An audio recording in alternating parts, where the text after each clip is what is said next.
Well, I'm here this afternoon with Debbie Williams from an organisation called Brexpats, and we're in the European Parliament because today a number of people are being honoured with a prize, European Citizens Prize, for people who have worked with the values of the European Union.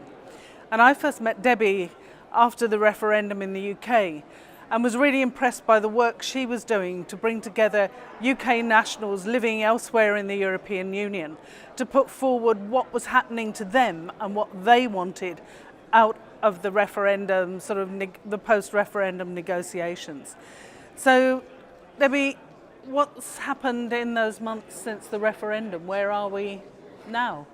Well, with regards to citizens' rights, I'm not sure that we're any the wiser than we were June last year.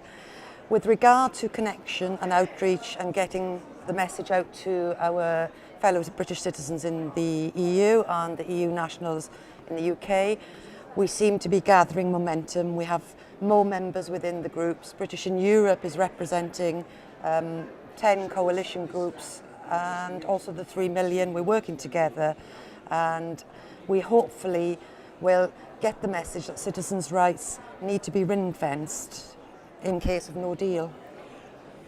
And how do you feel when you hear the British Prime Minister yesterday being asked about if there's no deal, you know, does that really matter?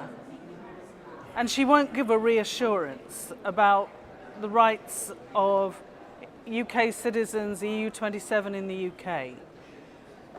What was the response from the people that you know? Well, I looked in the group this morning because of course that's been discussed, and to be honest, it's outrage. She did promise immediately after the referendum that we would be looked after and that our rights would be taken care of. And obviously that's not the case now. So, I mean, it would be absolute pandemonium for us all.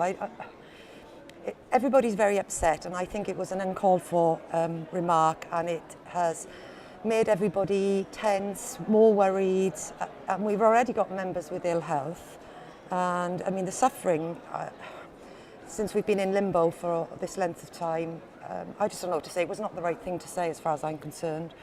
And in terms of where you're living now, I mean, well, it's the Netherlands, yeah. So I was going to ask about the government response there. But, you know, what has the official response been like for you and others who are not living in the UK nationals elsewhere?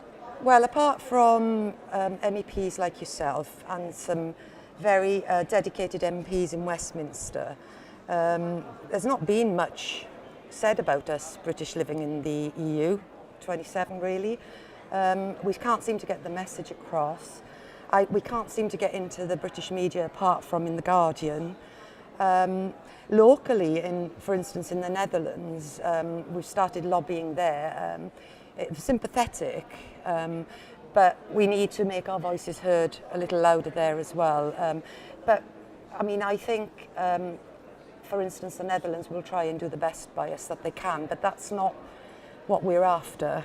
We want to have our, you know, we moved with a legitimate expectation that we could stay as we are, and in good faith. So, you know, we've acquired these treaty rights, we've exercised them. How can they be taken away from us without our consent? Yeah, I hear what you're saying, and I know that you, the 3 million, Britons abroad, many organisations are doing everything they can.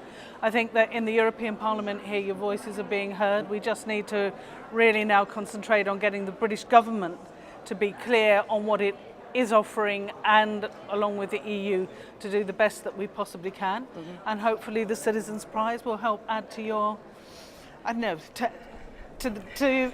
to that sort of recognition, because I think the work that you've been doing is amazing. So thank you. Well, thank you, Jean, for the nomination, and thank you very much for all your work. We're absolutely over the moon with the support you've given us. So thank you very much. Thank you. Pleasure.